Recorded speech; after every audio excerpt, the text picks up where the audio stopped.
మరిన్ని పురాణ కథల కోసం మా ఛానల్ని సబ్స్క్రైబ్ చేసుకోండి. అలానే లైక్ చేయండి, షేర్ చేయండి. ఓం శ్రీ గురుభ్యో నమః. ఓం శ్రీ మాత్రే నమః. ఓం శ్రీ బాలా త్రిపుర సుందరీ దేవి అయి నమః. మాఘపురాణము 23వ అధ్యాయము.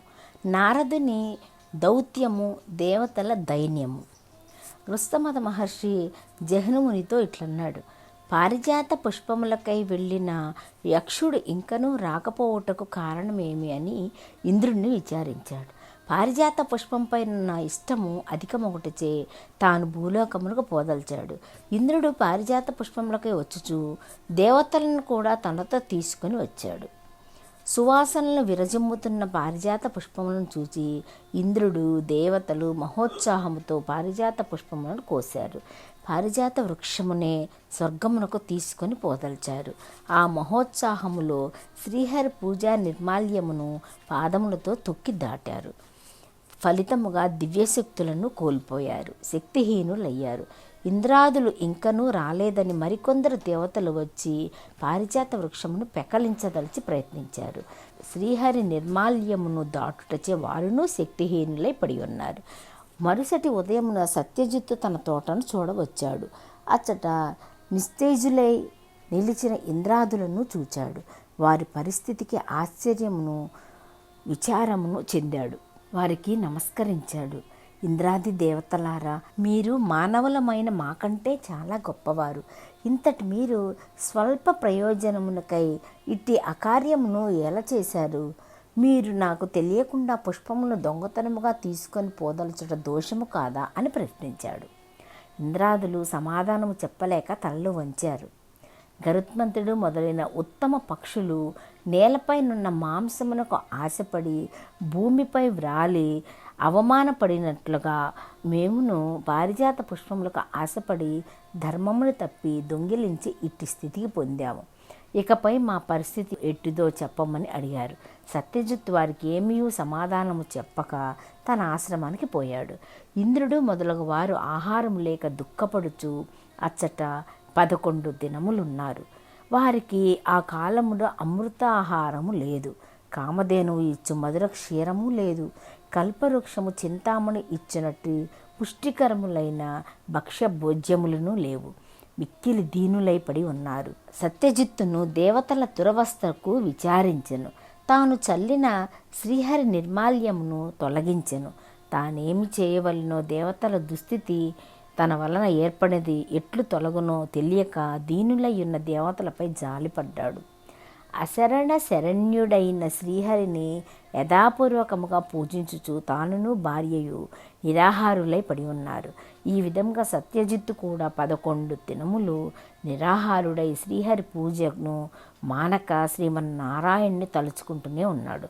త్రిలోక సంచారియగు నారదుడు ఆకాశమును తిరుగుచు దేవతల దురవస్థను గమనించాడు. వారికి ఎట్టి సహాయము చేసినా వారి దురవస్థ పోవును అతనికి తెలియలేదు. చిన్నగా శ్రీహరిని చేరబోయాడు. నారదుడు శ్రీహరికి నమస్కరించి ఇట్లు స్తుతించాడు. నారద కృత విష్ణుస్తుతి. ఆర్ద్రత్రాణ పరాయణాయ భవతే నారాయణయాత్మనే గోవింద సురేశ్వరాయ హరయే శ్రీశాయ చేశాయ చ మిత్రానేక హిమాంసు పావన మహాభాషాయ సౌఖ్యప్రదే శ్రీమత్ పంకజ పత్ర నేత్ర విలసత్ కృష్ణాయ తుభ్యం నమః. అచ్యుతాయాది దేవాయ పురాణ పురుషాయ చ సర్వలోక నిధానాయ నమస్తే గరుడధ్వజ.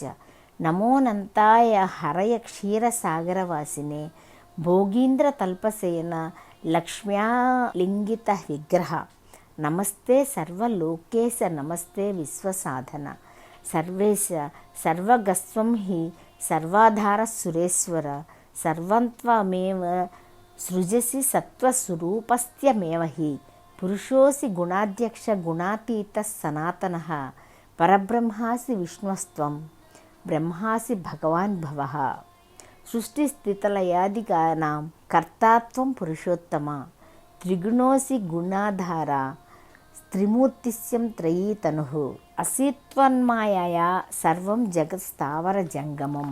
త్వమేవై కార్ణవేజాతే జగత్మిసిన్ జగత్పతే జగత్ సంహృత్య సకలం శేషః శేషాంగా సంశ్రయః త్వం వ్యాప్య సర్వతా స్థిత్వా భానే హానేతు భాసకః త్వమేవ సర్వలోకానాం మాతాత్మం వా పితా విభో గురుస్త్వం సర్వభూతానాం శిక్షకసుఖదాయకః ప్రతిష్ఠితమిదం సర్వం పూర్ణం స్థావర జంగమం ప్రసీద పాలయ విభో నమస్తే సురవల్లభ.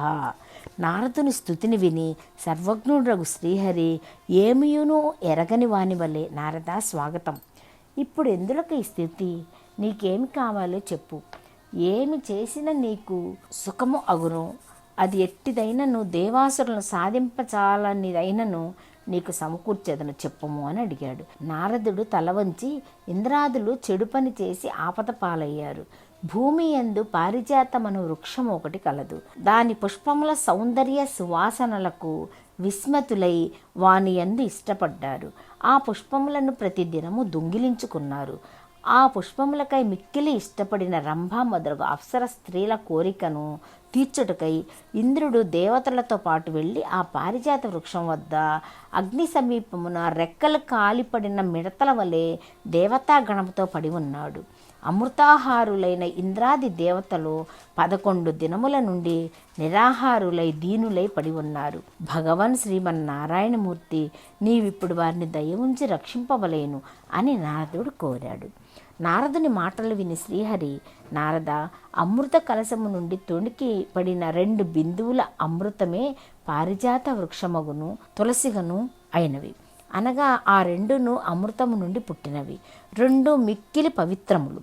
సత్యజిత్తు అనువాడు ఆ మొక్కలను సంరక్షించాడు. చివరకు అది ఒక మనోహరమైన పుష్పవాటిక అయింది. సత్యజిత్తు ఆ పుష్పములను దళములను అమ్మి ఆ ధనముతో దరిద్రులను ఆర్తులను పోషించి తరువాత కుటుంబమును పోషించుకొనిచున్నాడు. నన్ను పూజించుచున్నాడు. ఇట్టి ఉత్తమునికి దీనులకును జీవనాధారమగు పుష్ప సంపదను త్రిలోకాధిపతి ఇంద్రుడు నిత్యము తన సుఖమునకై అపహరించాడు.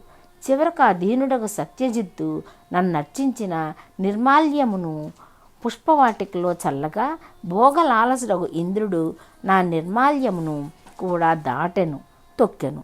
ఇన్ని దోషములచే త్రిలోకాధిపతి యొక్క ఇంద్రుడు వాని అనుచరులు శక్తిహీనులై తోటలో పడి ఉన్నారు. నన్ను పూజించిన నిర్మాల్యమును తెలుసుకుని తెలియక గాని దాటిన తొక్కిన ఎంతటి వాడైనను శక్తికి కోల్పోయిన వాడు కాక తప్పదు. ఉత్తముడైన ఆ సత్యజిత్తు ఇంద్రాదుల దైన్యమునకు బాధపడుచు ఏమి చేయాలో తెలియక తానును భార్యతో పాటు నిరాహారుడై నన్ను అర్చించుచు నన్ను స్మరించుచున్నాడు. ఆషాఢ శుక్ల పాడ్యమి మొదలు నేటి వరకు 11 దినములు దేవతలు అమృత పానము లేక నిరాహారులయ్యారు. సత్యజిత్తును వారిని చూచి భార్యతో పాటు నిరాహారుడై ఉన్నాడు.